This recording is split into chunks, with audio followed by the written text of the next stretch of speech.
Have you ever wished for, like a shortcut? You know, a way to get to those really deep Yeah, insights? cutting through all the noise. Exactly, to just grasp profound concepts. Imagine finding peace, finding purpose, not out there somewhere, but by tapping into a power already inside you. Hmm. So today we're doing a deep dive into a really incredible book, David Hoffmeister's This Moment is Your Miracle Spiritual Tools to Transcend Fear and Experience the Power of the Present, Great title. isn't it? And we'll explore how this text, people like Gabrielle Bernstein, Carol Howe, they've praised it, how it offers like practical ways, Right, actual tools. tools to shift your perception and, well, live a life with more freedom and joy. And our mission, really, for this deep dive is to unpack this core idea. The idea that miracles aren't just, Possible. like some rare event. Right, but that they're, as Carol Howe puts it, natural and abundantly available. Yeah. We want to go beyond just understanding it intellectually. Got it. More than just concepts. Yeah. We want to see how David's insights, which are rooted in A Course in Miracles, actually give you concrete steps. Steps to undo the mind. Undo the mind. What does that really mean? Well, it's basically about dismantling those conditioned ways of thinking, the patterns that keep us stuck, Ah, okay. and freeing yourself from the ego's false ideas, those limiting beliefs about who you are and what the world is. Okay, let's jump right into that core message then. Nick Davis praises the book, says David walks his talk. That's high praise for a spiritual teacher. Definitely. And Gabrielle Bernstein notes it's packed with detailed explanations, practices, prayers, and recorded meditations. She says they pump up the volume of Holy Spirit. Pump up the volume. I like that. So what does that mean for you, the listener? How do you strengthen your miracle-mindedness? Well, what's really fascinating, and you see this echoed by others like Miranda McPherson, is it's a point that healing, it's not an intellectual process. Okay, so not just thinking your way through it. Exactly. It's a spiritual awakening. And the book gives you these practical tools to correct the mind, to move you towards that awakening. Right. So it kind of raises this question, what if that glorious flow, David talks about that sense of ease, being aligned. Yeah. What if it's way more accessible than you think? Strengthening miracle-mindedness Yeah. is about shifting how you see things to align with that flow, seeing past the illusions. And the central theme, it seems, is this power of the present moment. It's described as, wow, infinite happiness without end, without limit, Infinite happiness. and untouched by anything but love. David even shares a story from when he was a kid playing by a creek and just naturally experiencing this ever unfolding now, just totally in the moment. Right, that childhood presence we often lose. And if we connect that to the bigger picture, his journey really highlights a common challenge, doesn't it? How so? Well, as he got older, the world's rules and expectations kind of set in. Ah, yeah. The pressure. Exactly. The whole idea of making a living felt like pressure. He started questioning everything from university, realizing that, just academic knowledge, it wasn't the answer to something deeper. So a shift from looking outside to looking inside. Precisely. A turn towards an internal search. Okay, so what does this mean for us right now listening to this? The book introduces this really radical idea, the, I don't know, state of mind. Yeah, I don't know mine. Yeah, and it asserts that true knowledge is not knowing anything about the world. So that sounds wild. Like, forget everything you think you know. It does sound counterintuitive, doesn't it? But what's striking is that this I don't know mind is actually presented as the highest state of a beginner's mind. Humble, open. Exactly. Humble and open to being shown. It clarifies that anything you think you already know, that actually becomes a block. A block to what? A block to true knowing. Because your opinions, your judgments, they keep you from innocent perception, from that guidance that's available right now in the moment. So it really pushes you to ask, are you willing to say, maybe just internally, okay, maybe I've been mistaken about, well, everything. Wow, that's a big ask. It is. It's not about ignorance, though. Yeah. It's about cultivating this radical humility, being open to deeper truths. And one of the most vivid ways the book explains this is the movie projector metaphor. Ah, yes. That one's powerful. It says the world you see is like a screen of images, just a shadowy reflection of the attack thoughts in the sleeping mind. And your eyes, they're more like projectors than cameras. Projectors outwards. Yeah. And if you put that into context, the implication is huge. It means you cannot change the projected world. You can only change your mind about the world. So all those problems, Yeah. floods, disease, financial struggles, wars, Right. The book says they're actually on the outer layer of the mind, the perceptual layer. not fundamentally out there. Exactly. That inner guidance, the Holy Spirit, keeps reminding us the problem's not out there. You have to look inside. It really makes you wonder, what if all the stuff you see as problems are just reflections? Reflections of your inner state. Yeah. And therefore, changeable from within. Yeah. To help with that, the book has this unique exercise, enjoy the show. Oh, yeah, with the Disney movie. That's the one, The Kid. Watch it with the intention of healing the mind by releasing unconscious beliefs. You pause it, observe your emotions during intense scenes. Seeing your own projections in action. Basically, yeah. Okay, so if perception is key, what usually gets in the way? What blocks us from changing it? Well, the book points straight at a big one. Fear. Fear, the classic block. Right. It says all the plans, all the busyness, even drama, despair, conflict. These are choices made by a mind that's actually afraid of being present. Afraid of the now. But what's under that fear? What's it really about? Good question. The text describes it as a mind that's afraid of the Holy Spirit. Afraid because it believes the separation from God is real. That core belief in separation. Exactly. Yeah. Jenny's example is powerful, realizing the fear itself is what hell is when she thought about leaving her church. Wow. And David admits his own motivations for grad school were fearful based on fear of consequences, pushing him towards, conventional success instead of real freedom. And then it gets even deeper, talking about the ring of fear under the surface world. Fear. Yeah, suggesting the deepest fear is this terrifying thought. What if you could be separate from God, from everything, from yourself, utterly lost and alienated? That hits deep, and it explains why a fearful mind is itself a block to healing. So what's the way through? The book suggests a direct approach, facing the fears, really asking, what am I afraid of? David actually claims he lives a completely fearless life because he allowed all that darkness up. He stopped hiding it. Stopped hiding and protecting it. It's about bringing it into the light. Okay, so fear. And then there's guilt, often linked, right? Two sides of the same coin, often. The book dives deep into guilt, too. How does it explain where guilt comes from beyond just, doing something wrong? Right. It says guilt isn't really about specific behaviors. It gets generated from the core split in the mind, that original sense of separation. Ah, okay. The root. And then the ego takes that intense guilt and kind of dilutes it, makes it unrecognizable and acceptable to the sleeping mind.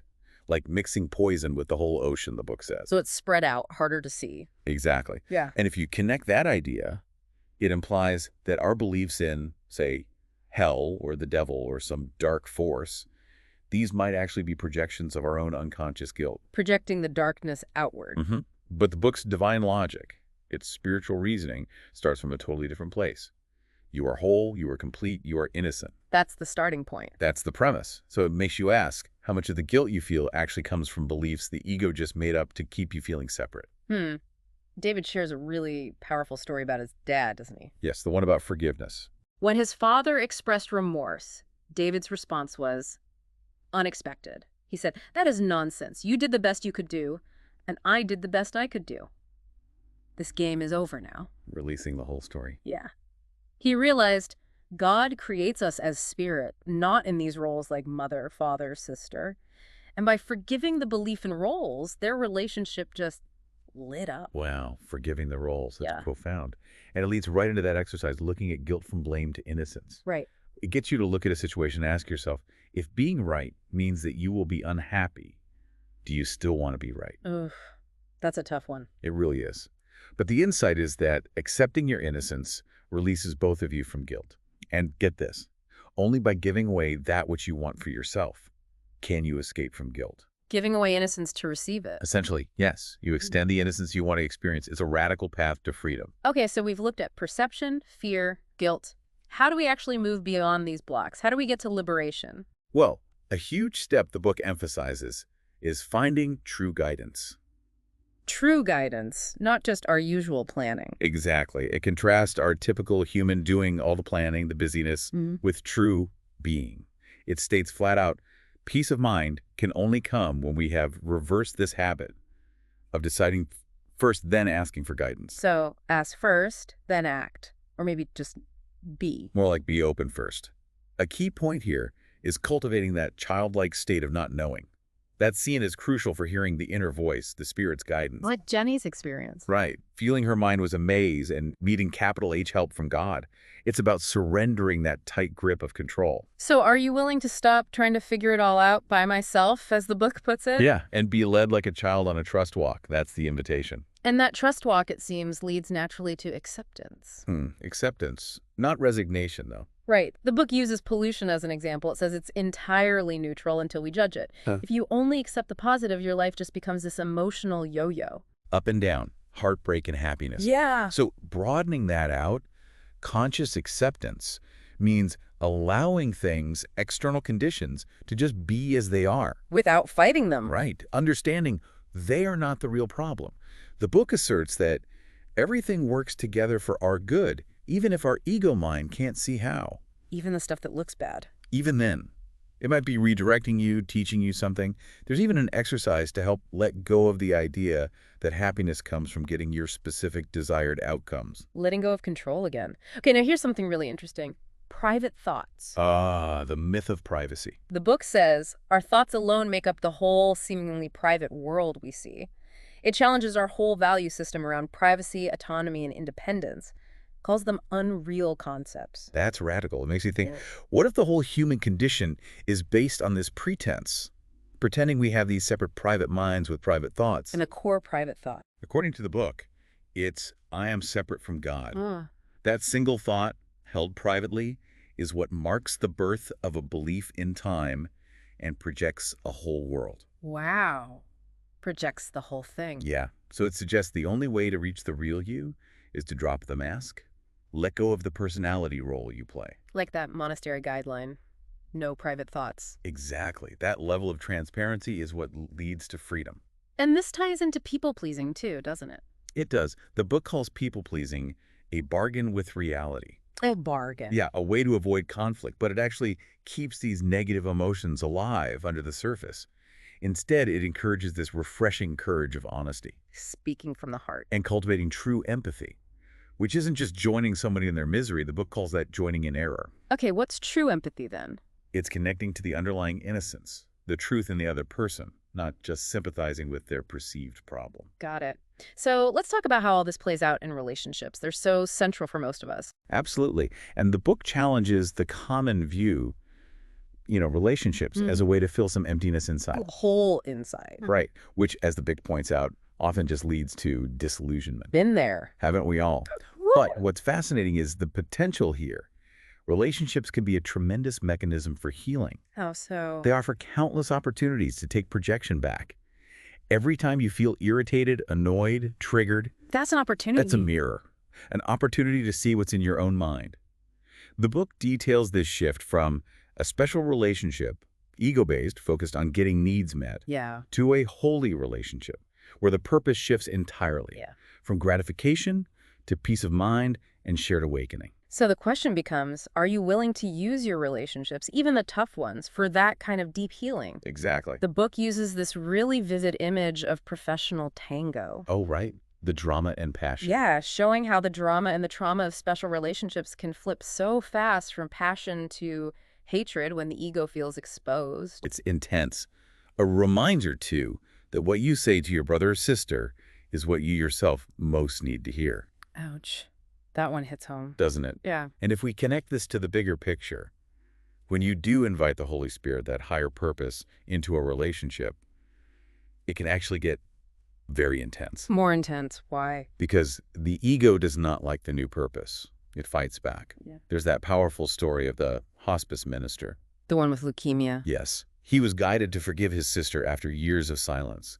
And when he did, his health literally shifted dramatically. Wow. It suggests that those recurrent difficulties we face in relationships or life, they happen because we've forgotten the truth about the situation and forgotten the truth about ourselves. Forgetting our innocence again. Always comes back to that. Which leads us perfectly to maybe the ultimate tool in the book, forgiveness. The cornerstone. But it argues the ego's version. I forgive you for what you did to me. That's totally ineffective. Right. It keeps the story alive, keeps the guilt going. Leads to endless forgiving, like 70 times 7. Sounds exhausting. Totally. So the crucial question is, what is true forgiveness then, according to this teaching? Yeah, if it's not about condoning bad behavior. It's about recognizing the innocence behind the appearance, behind the form. The book states flatly, the cause of any and all the problems you can think of is basically just an unforgiving mind. An unforgiving mind is the cause. That's the radical claim. And David shares these incredible examples, like when his ex-wife's new husband physically attacked him. Yeah, that story is intense. And David felt no discomfort whatsoever. He was guided by that line, "In my defenselessness, my safety lies."